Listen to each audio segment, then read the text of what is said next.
बताओ, क्या कर रहे थे वहाँ? मैं वहाँ ऑक्सीजन सिलेंडर लेने गया था। अरे आपको पता नहीं है क्या, सरकार ने ऑक्सीजन को आवश्यक वस्तु घोषित कर दिया है।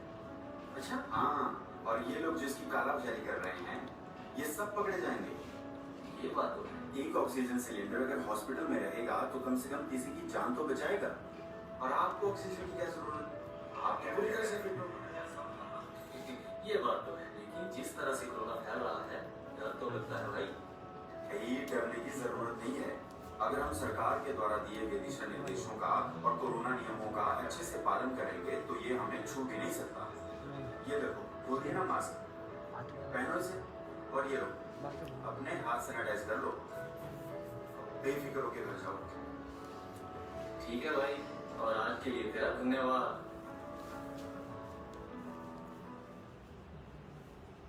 अस्पताल में भर्ती कोरोना मरीजों को प्रति बेड कम से कम 3 ऑक्सीजन सिलेंडर की आवश्यकता पड़ती है।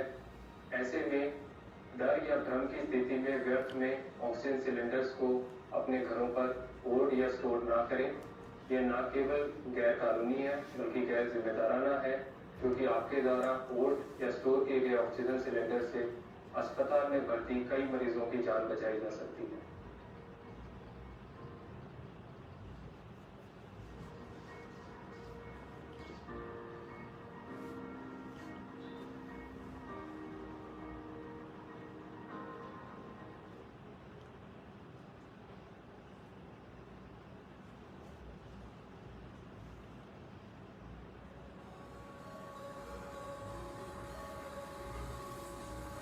बिना ब्रेकफास्ट तैयार हुआ?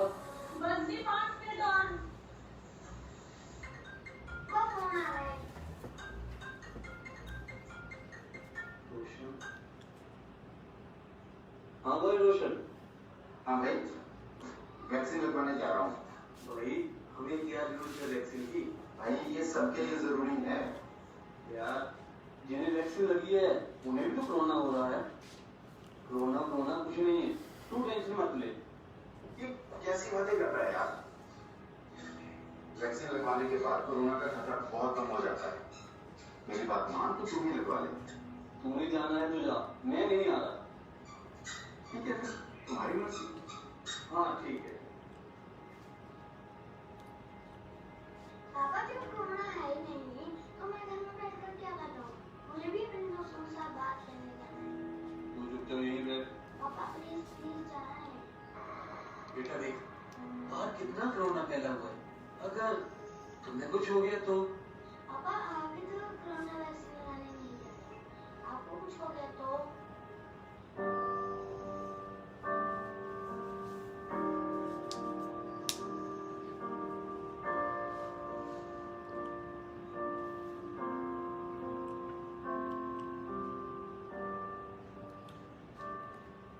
अब आप कहाँ चल रही है?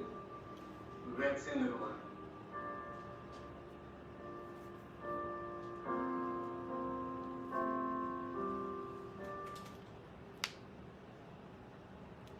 वैक्सीन कोरोना महामारी से बचाव के लिए आपका सुरक्षा कवच है। वैक्सीन की 2 डोजेस निर्धारित अवधि के अंतराल पर लगवाएं। टीकाकरण के लिए कोविन पोर्टल पर अपना पंजीकरण कर टीकाकरण केंद्र पर अपना स्लॉट बुक करें। किसी भी सोशल मीडिया या व्हाट्सएप के माध्यम से मिल रही जानकारी पर विश्वास न करें। टीकाकरण के संबंध में केवल आधिकारिक स्रोतों द्वारा दी गई जानकारी पर ही विश्वास करें और अपने परिवार की सुरक्षा सुनिश्चित करें।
ऊपर आ गया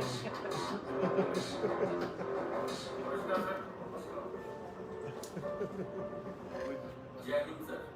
सर यहाँ पर तो सब ठीक है, सिर्फ 15 से 20 ही लोग हैं। Very good. आपने कोविड-19 के लिए धन्यवाद साहब।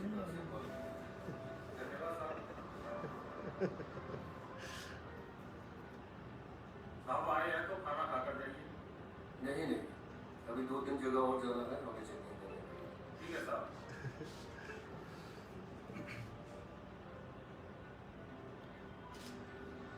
वो आ जाओ भाई सारे। तो किधर छुप गए सारे? आ जाओ जल्दी। तो डीजे वाले गाना चला दे। वाह पापा, अच्छा बेडरूम बनाया आपने प्रशासन का।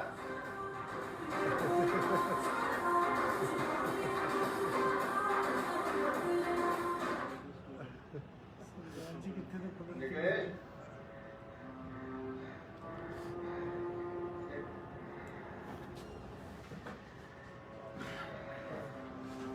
एक वीडियो बनाया मर गया छोटा ही बात थी छोटा ही में आ रही बात है देखा, बेवकूफ हमने प्रशासन का नहीं, खुद का बनाया था। अगर हमने कोविड-19 के नियमों का पालन किया होता तो पिताजी आज हमारे बीच में होते।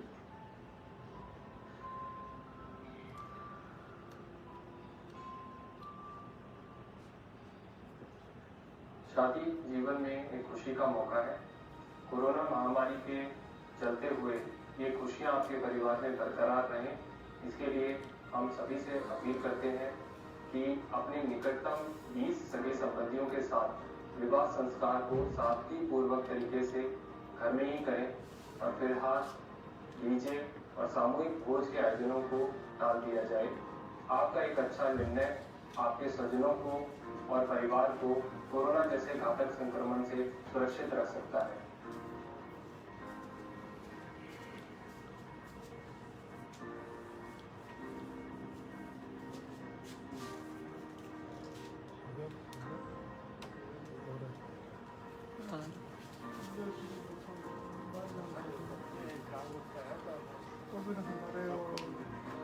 ਵਿਆਹ ਲਈ ਸਾਡੇ ਵਾਸਤੇ ਆ ਗਏ फेसबुक पे शेयर करें।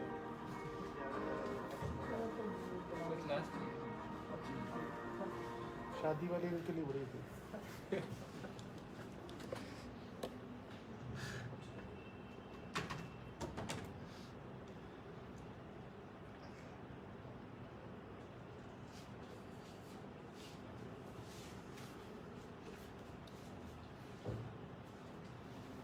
जान दाव पर लगी है, फिर भी ये डटे हैं।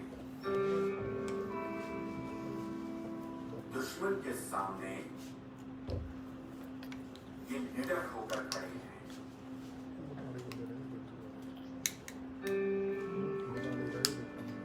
सड़कों पे सन्नाटा है। जो खड़े हैं वर्दी में, उनका देश से दिल का नाता है। हर मुश्किल, हर कठिनाई में ये फर्ज निभा रहे हैं।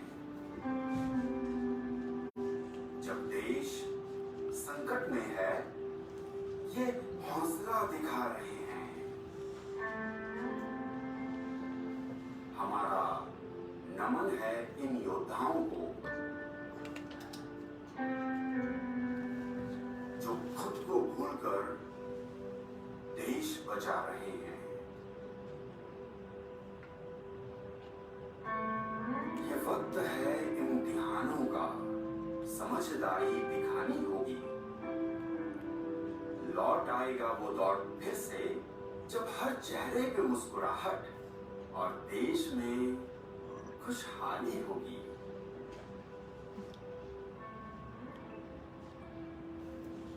कोरोना महामारी से चल रही लड़ाई का पूरा जिम्मा हमारे फ्रंटलाइन वर्कर्स के कंधों पर टिका हुआ है।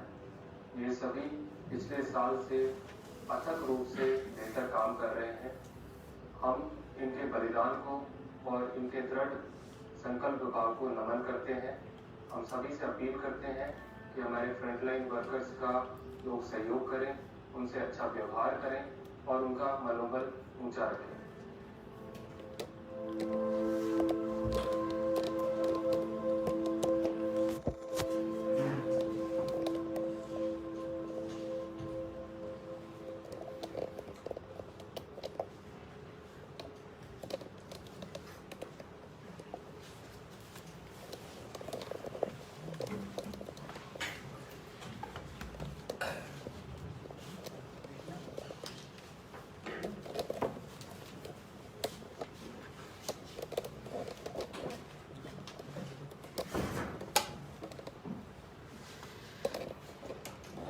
आज की इस प्रेस वार्ता में सभी का स्वागत है।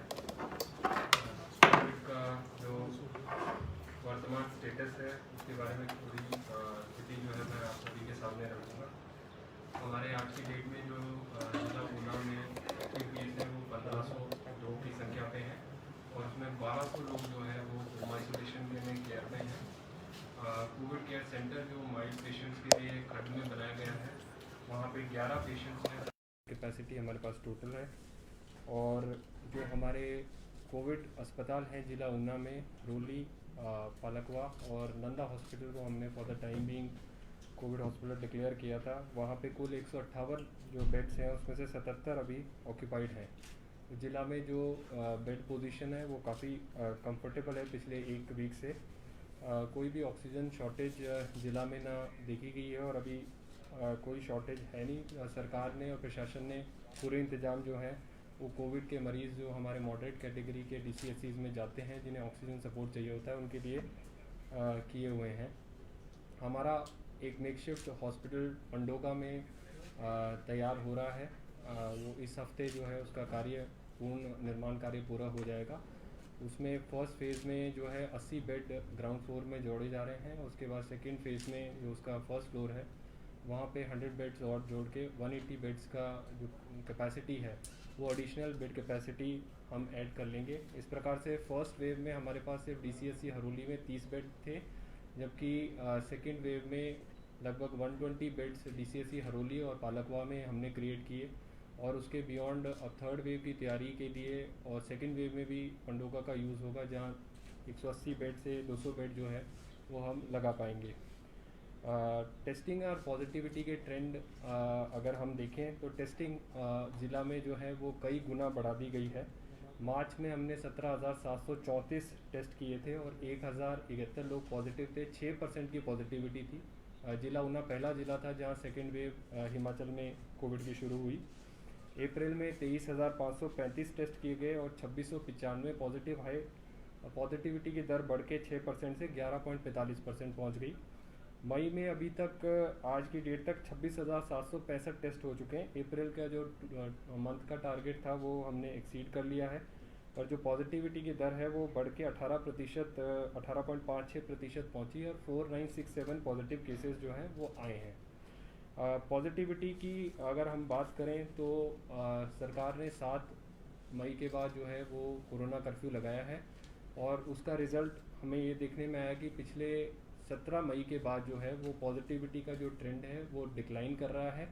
2 से 17 मई के बीच में लगभग 30% की पॉजिटिविटी जो है वो देखी जा रही थी, जो कि घट के अब 15% के आसपास आ रही है। इसलिए एवरेज जो मई का है वो 18.5% आया है। तो कर्फ्यू का जो इम्पैक्ट है वो घटते कोविड केसेस में देखा जा रहा है और अब इसी को देखते हुए राज्य सरकार ने जो कोरोना कर्फ्यू है उसकी बंदिशों को 31 तारीख तक 6 बजे तक जो है वो बढ़ा दिया गया और ज़िले में भी इसको नोटिफाई कर दिया गया है। हम सबसे अपील करते हैं कि इस दौरान कोई भी किसी प्रकार की गैदरिंग ना की जाए और सिर्फ शादी जो है वो SDM की परमिशन से 20 लोगों के साथ, ना कोई धाम, ना DJ, ना मैरिज प्लेस, ना टेंटेज उसमें लगेगा। अपने घर पे सादगी पूर्वक तरीके से जो है उसको लोग करें, जिससे कि कोरोना नियमों का पालन हो सके। वैक्सीनेशन की अगर बात करें, ज़िला में फ़र्स्ट डोज जो है 1,47,643 लोगों को लग चुकी है। सेकेंड डोज जो है वो 39,240 लोगों को लग चुकी है और 18 से 44 साल के जो है एज ग्रुप उसमें 4,763 लोगों को जो है वैक्सीनेशन लग चुकी है और ये स्मूथली वैक्सीनेशन का कार्य चला हुआ है। दो चिंताजनक विषय हैं जिनको आपके सामने वैसे आप अवगत भी हैं और रखना चाहूँगा। जो हमारा डेथ का रेट है वो काफ़ी बड़ा है। 206 टोटल जो है वो ज़िला में डेथ हुई हैं, जिसमें से 45 जो है वो फरवरी 21 के पहले की हैं और बाकी उसके बाद की हैं। डेथ रेट अगर हम देखें ओवरऑल 1.75% है। मार्च में 14 डेथ्स हुई थी जो कि 1.3% की डेथ रेट थी। अप्रैल में 52 डेथ हुई हैं जो 1.9% है और मई में 96 डेथ हुई हैं अभी तक जो कि 1.9% है। तो डेथ रेट ओवरऑल भी बड़ा है, पर जो एक ट्रेंड हमने देखा है वो ये है कि डेथ का जो प्रोडक्टिव एज ग्रुप है हमारा 30 से 59 का जो एज ग्रुप है जो बाहर जाता है काम करने का, उसमें 79 डेथ हुई हैं जो कि 38% है। तो ये एक चिंता का विषय है। और सेकेंडली जो डेटा एनालिसिस में सामने आया कि 18 साल तक के जो बच्चे हैं उनमें फरवरी में 24 केस आए थे, मार्च पे 190, अप्रैल में 182 और मई में 636 केस उस एज ग्रुप में आए हैं। तो कहीं ना कहीं 18 साल से जो नीचे के एज ग्रुप है उसमें कोविड का जो फैलाव है वो देखा गया है और इसलिए कोरोना नियमों में का अनुपालन करना जो है वो और ज़्यादा जो है इस सेकेंड वेव के दौरान ज़रूरी हो गया है। कुछ ऐसी चीज़ें हैं जिनको हम अपनी तरफ से एम्फेसाइज करना चाहेंगे। डेथ स्पेशली डेथ अगर ज़्यादा हो रही है तो उसके जो कारणों का विश्लेषण है उससे ये पता चला है कि 170 डेथ्स जो हैं रैट पॉजिटिव जिन्होंने रैट में पॉजिटिव टेस्ट किया था उनकी हुई है और 36 डेथ जो है वो RT-PCR में जिन्होंने पॉजिटिव टेस्ट किया था उनमें हुई है।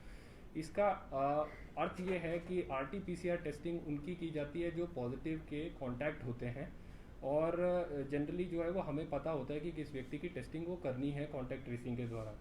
रैट की टेस्टिंग के लिए लोग स्वयं जो है आगे आते हैं या रैंडमली की जाती है और उसमें ये देखा गया है कि ज़्यादा से ज़्यादा सिक लोग या सिम्टोमेटिक लोग जो है रैट टेस्टिंग के लिए आगे आए हैं और डेथ उनमें उस ग्रुप में ज़्यादा है। इसका अर्थ ये है कि उन्होंने कहीं ना कहीं देरी जो है वो टेस्टिंग और रिपोर्टिंग में की है।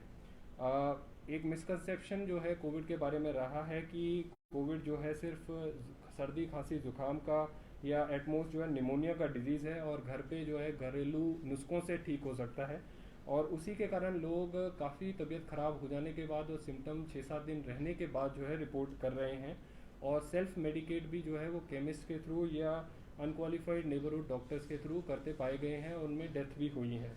तो हम ये स्पष्ट कर देना चाहते हैं कि कोविड में जो डेथ्स हो रही हैं वो काफ़ी सीवियर निमोनिया से हो रही हैं और ये देखा जा रहा है कि कोविड के जो मरीज़ हैं उनमें जो फेफड़े हैं उनमें इन्फ्लेमेशन या सूजन जिसको कहते हैं वो दिखाई दी जा रही है और उसके कारण ऑक्सीजन स्तर गिरने से ये डेथ्स हो रही हैं। कोविड में अगर किसी व्यक्ति को इस समय ऊना में जैसा वेदर है उसमें अगर कोई सिम्टम्स सर्दी खांसी जुकाम के आते हैं तो आप मान के चलें कि आपको कोविड जो है उसका संक्रमण हुआ हो सकता है और तुरंत अपना उसका टेस्ट कराएं। जहाँ तक कोविड प्रोटोकॉल की बात है, बहुत कम लोगों को ये अभी तक पता है कि कोविड का ट्रीटमेंट का जो प्रोटोकॉल है उसके अंतर्गत ऑक्सीजन स्तर को मापना जो है वो सबसे अनिवार्य है। अगर 94% से ज़्यादा ऑक्सीजन है तब हम होम आइसोलेशन में मरीज़ को रखते हैं, जैसे 1200 मरीज होम आइसोलेशन में हैं और उन सभी को हम ये हिदायत देते हैं कि पल्स ऑक्सीमीटर से अपना जो ऑक्सीजन लेवल नापते रहें। अगर 94% से कम ऑक्सीजन किसी की आती है तो उसको हम कोविड हॉस्पिटल में शिफ्ट करते हैं और वहाँ पे 3 चीज़ें हैं जिसका ख्याल रखा जाता है जो कि घर पे वो ट्रीटमेंट पॉसिबल नहीं है। ऑक्सीजन की अशोर्ड सप्लाई जो है वो सिर्फ कोविड हॉस्पिटल में मिल सकती है।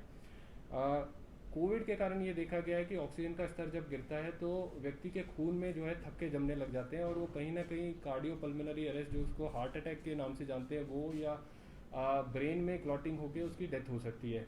तो उसके लिए जो मेडिकेशन है वो सिर्फ कोविड हॉस्पिटल में मिल सकता है, वो नॉर्मल किसी केमिस्ट के शॉप पे या फिर घर पे वो उपचार संभव नहीं है। लंग्स में जो इन्फ्लेमेशन होता है उसको रिड्यूस करने के लिए भी कोविड हॉस्पिटल में दवाई दी जाती है और कोई अदर डिजीज़ होता है उसका मेडिकेशन भी दिया जाता है।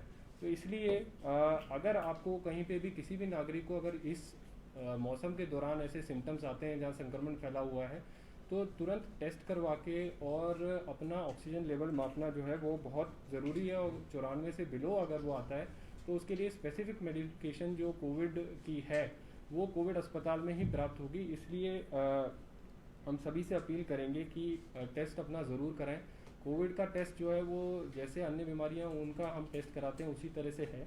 इसमें एक भय हमने देखा है कि लोगों को ये लगता है कि आइसोलेट हो जाएंगे तो क्या होगा। तो आइसोलेशन का जो प्रक्रिया कोविड के लिए है वो परिवार के प्रोटेक्शन के लिए है, क्योंकि जैसा सब जानते हैं कि इतना कंटेजियस कोई भी बीमारी अभी तक हुई नहीं है। और मोस्टली जो आइसोलेशन है वो घर पे किया जा रहा है, जहां आप अपने स्वजनों और परिवारजनों के पास रहेंगे। और हॉस्पिटल में अगर शिफ्ट करने की नौबत भी आती है तो वहाँ अच्छी फैसिलिटी और मेडिकेशन जो है वो उपलब्ध है। तो इसलिए अगर हमें डेथ टोल को रोकना है और कोविड से डेथ के अगेंस्ट अपने आप को प्रोटेक्ट करना है तो अर्ली टेस्टिंग के लिए हम सभी से अपील करते हैं कि सैम्पलिंग की साइट्स अपने सभी सिविल अस्पतालों में और रीजनल हॉस्पिटल ऊना में और ऊना शहर में टाउन हॉल में जो है सैम्पलिंग की साइट्स हैं। आप वॉक इन करके जो है वो अपना टेस्ट यहाँ पे फ्री में करवा सकते हैं और अपना कोविड पॉजिटिव का स्टेटस जान सकते हैं। दूसरी बात जो है वैक्सीनेशन की एक आपके समक्ष रखना चाहेंगे कि जो डेथ्स हुई हैं मोस्टली जो है वो अनवैक्सीनेटेड जो लोग थे उनकी हुई हैं। अगर हम देखें तो वैक्सीनेशन में 2 डोज लेने के बाद और 14 डेज़ के बाद जो है वो फुल इम्यूनिटी वैक्सीन द्वारा ग्रांट होती है। जो फुली इम्यूनाइज्ड लोग हैं वो सिर्फ 4 जो डेथ्स हुई हैं वो उस ग्रुप में हुई हैं। तो मोस्टली वैक्सीन का प्रोटेक्शन जो है वो देखा गया है कि अगर किसी को वैक्सीन है, और एक जो आज यहाँ पे बनगढ़ बटालियन द्वारा फिल्म बताई उसमें भी ये बताया गया कि अगर वैक्सीन है तो इन्फेक्शन जो है वो आपको फिर भी हो सकता है अगर आप कोविड नियमों का पालन नहीं करेंगे, आप मास्क नहीं लगाएंगे, भीड़ के क्षेत्र में जाएंगे या संक्रमित व्यक्ति के संपर्क में आएंगे, पर एटलीस्ट जो इम्यूनिटी है शरीर की वो बूस्ट हो जाती है और फेटेलिटी जो है वो वैक्सीनेशन वाले ग्रुप में बहुत कम देखी गई है। तो हम सभी से अपील करते हैं कि जो वैक्सीनेशन जिन्होंने फर्स्ट डोज लगाया है वो अवश्य जो है वो सेकेंड डोज लगवाने के लिए आगे आएँ, और जिन्होंने वैक्सीनेशन अभी तक नहीं कराया है वो भी अपना कोविन पोर्टल पे स्लॉट बुक करके वैक्सीनेशन अवश्य कराएं। धन्यवाद।